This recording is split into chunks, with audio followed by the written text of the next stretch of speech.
குருவாகப்பட்டவர் பார்வையிடும் 4ஆம் இடத்தை பார்வையிடுறாரு.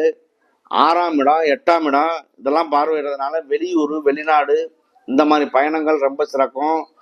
வேலையில கவர்மெண்ட் வேலையிலே இருந்தாலும் வேலையில இருந்து ப்ரமோஷன் ஆகிறவங்க, வெளியூர் போறவங்க, சம்பள உயர்வை எதிர்பார்க்கிறவங்க, இந்த மாதிரி உள்ளவங்களுக்கெல்லாம் ஒரு நல்லது நடக்கிறதுக்கான வாய்ப்பு உண்டு.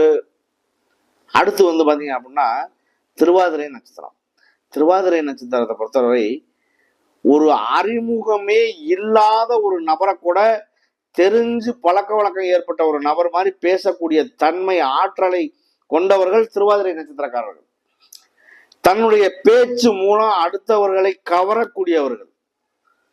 அப்ப எப்படி இருக்கும்? ஒரு பிசினஸ் பண்றவராக இருக்கட்டும், வெளியூர், வெளிநாடு எங்க போய் பிசினஸ் பண்ணாலும் அவருடைய பேச்சு திறமையால ஒரு நல்ல சம்பாத்தியத்தை சம்பாதிக்கக்கூடிய ஒரு நபராக இருப்பாரு திருவாதிரை நட்சத்திரக்காரர்.